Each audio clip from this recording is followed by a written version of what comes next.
Hello and welcome fellow sports lovers. My name is Jack. And today, we are talking about Manchester City's number 27, Joao Cancelo.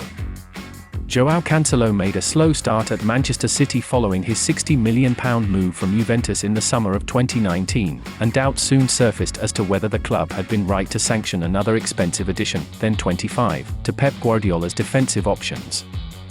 With Cancelo having since settled, however, those doubts have dissipated. The former Inter Milan and Valencia defender has developed into a key player in a rejuvenated team.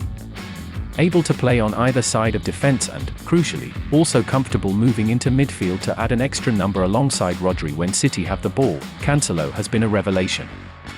He is affecting play at both ends of the pitch, and Guardiola has been impressed with how quickly the Portugal international has taken to his midfield role. No, he had never played there before, Guardiola said. But you see the training sessions, the games, how he moves, how he controls it, how he handles the relationship with teammates inside and outside. Other players in the back cannot play in midfield. They can play wide, but he has the skills to play there. Player profile. Cancelo has most regularly been used as a right-back throughout his career, but he has proved both a versatile and malleable option wherever he has gone, something that will have added to his appeal to Guardiola before his move to City. Cancelo is capable of playing either as a full-back or a wing-back on the right, and has played numerous games for City at left-back. Such is his comfort on the ball that he has been developed under Guardiola into one of his hybrid players who plays both at full-back and in central midfield in the same game. When playing as a traditional fullback, traditional in the sense that he sticks to his wing rather than moving into midfield, he times his forward runs well. He tends to move forward when in possession, rather than making lung-busting overlapping runs around the outside of a teammate, and he prefers to receive to feet rather than chase through balls. On the ball, he is equally capable of cutting infield from the right as he is going around the outside, and will regularly look to cross with his weaker left foot or drive inside the opposing left back and look to combine with those further forward. He is a very strong dribbler, and that ability, combined with the fact he is confident on either foot, makes him extremely difficult to defend against.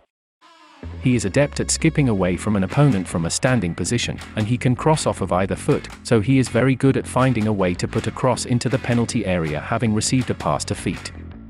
He whips his crosses in at pace, avoiding putting them in at too great a height and instead aiming for a specific teammate in the hope that they can use the speed of his cross to simply guide the ball towards goal.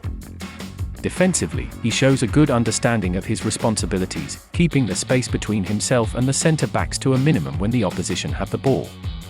When he does break away from defence, it is usually because he has spotted an opportunity to intercept. He is also fast enough that he can recover well at defensive transitions, and is always aware of the space he leaves behind him when his team attacks.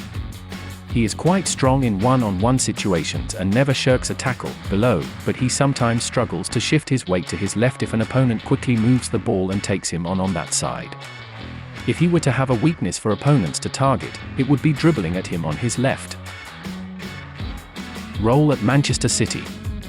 Cancelo's fascinating role under Guardiola has helped transform their fortunes. He seems to be equally comfortable at right back and left back, and that versatility was extremely useful when injuries occurred and rotation was necessary. Whichever side he plays on, though, when City have the ball, he is more like a central midfielder.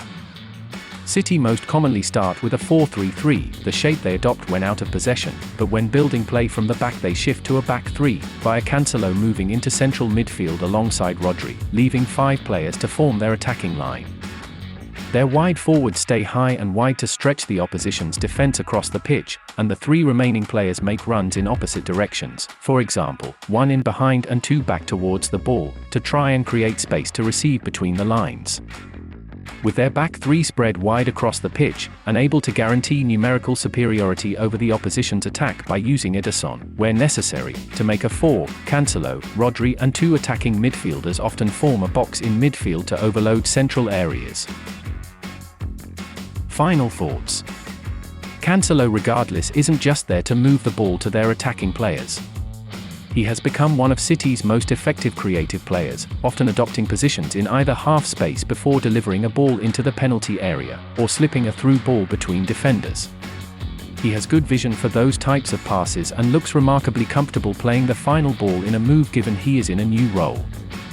He is particularly effective at finding a late running number 8 in the area, and it is no coincidence that Cancelo's growth in his new role has coincided with the best goal-scoring form of Ilkay Gundogan's career at City. Thanks for sticking around so long. Please don't forget to drop a like and subscribe to our channel.